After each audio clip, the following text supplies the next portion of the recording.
علی اکبر میدان کربلا میں قدم رکھتے ہیں، اور جیسے ہی آپ نے میدان کربل میں قدم رکھا شمر لعین کی آواز آئی، لوگوں یہ حسین ابن علی ہے، حسین ابن علی کا بیٹا ہے علی اکبر، علی ابن حسین ابن علی، یہ حسین ابن علی کا بیٹا علی اکبر ہے، اس سے اکیلے کوئی مقابلہ نہ کرنا، بلکہ چاروں طرف سے اس پر ایک ساتھ حملہ کر دیا جائے، اور اس کے بعد اللہ اکبر مولا علی اکبر پر ایک ساتھ حملہ کر دیا جاتا ہے، اور ایک نیزہ حضرت سیدنا امام علی اکبر کے سینے میں نوفل یزیدی جو ہے وہ داخل کرتا ہے، اور وہ سینہ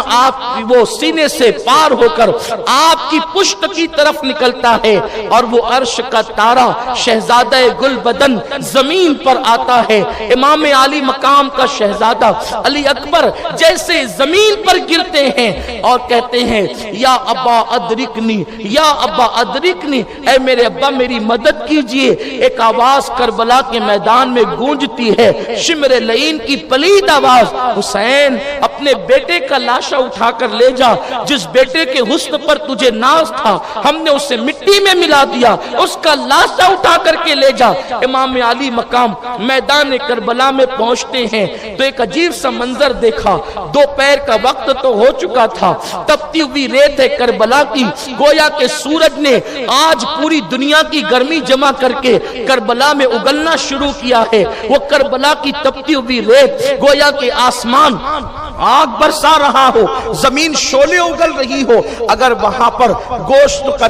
ٹکڑا ڈالا جائے تو بھون کر کے کباب ہو جائے۔ گرمی کی حدت اور شدت کا یہ عالم تھا۔ امام علی مقام کا بیٹا تپتی ہوئی ریت پر اپنے سر رکھ کر کے اپنے پیروں کو یوں رگڑ رہا تھا۔ امام علی مقام دوڑ کر بیٹے کے پاس آئے، اور اس کے بعد آپ نے تپتی ہوئی ریت سے اپنے بیٹے کا سر اٹھایا اور اپنی گود میں رکھا، اور گود میں رکھنے کے بعد امام علی مقام نے بیٹے کے چہرے پر ہاتھ پھیرنا شروع کیا۔ باپ کے ہاتھ کی ٹھنڈک پا کر وہ علی اکبر امام جو ہے آنکھیں کھول دیتے ہیں، اور جب آنکھیں کھولا آپ نے تو بابا کی زیارت کی، اور جب باپ کی زیارت کی آنکھوں میں آنسو امٹ آئے۔ وہ شہزادہ گل بدن، نرم و نازک بدن والا شہزادہ جب اپنے باپ کی گود میں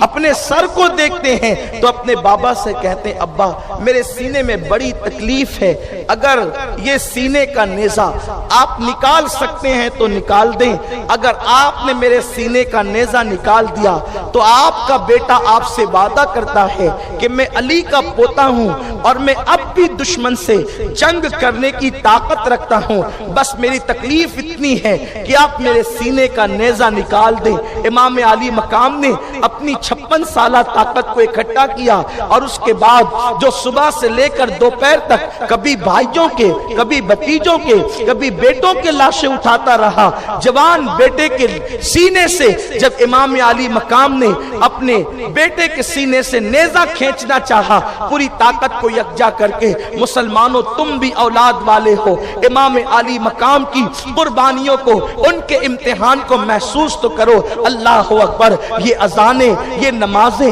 یہ تلاوت، یہ درود، یہ عبادتیں اگر محفوظ ہے تو اہل بیت کے خون کی برکت سے محفوظ ہے۔ اس قربانی کو ہم کیسے بھلا سکتے ہیں؟ اللہ اکبر، امام نے جیسے ہی نیزے سے جو سینے سے نیزہ کھینچا، علامہ ابن عساکر لکھتے ہیں کہ جب امام نے اپنے بیٹے کے سینے سے نیزہ کھینچا تو نیزے کی نوک پر علی اکبر کے دل کا ٹکڑا نظر آیا، جیسے آپ نے بیٹے کے سینے کے کلیجے کا ٹکڑا، بیٹے کے سینے سے دل کا ٹکڑا نیزے کی انی پر دیکھا تو امام علی مقام پر ایک ایسا غم کا پہاڑ ٹوٹا، گویا کہ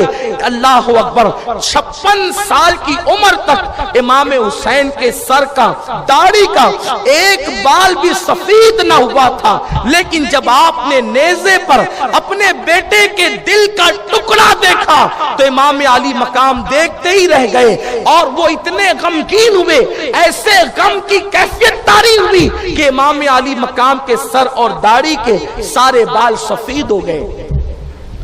امام نے دل پر سے توجہ ہٹائی اور بیٹے کے چہرے کی طرف کی تو بیٹا آخری ہچکی لے کر کے دم توڑ چکا تھا۔ اتنے خوبصورت جوان بیٹے کا لاشا امام علی مقام نے اپنے ہاتھوں سے اٹھایا، اور ہاتھوں سے اٹھانے کے بعد جب خیمے کی طرف آئے تو سیدہ زینب حضرت شہربانو سے کہہ رہی تھی، شہربانو، حسین کو کسی غم نے بوڑھا نہ کیا، لیکن بیٹے کے غم نے حسین کو بوڑھا کر دیا۔ امام علی مقام پر غم کا وہ پہاڑ ٹوٹا۔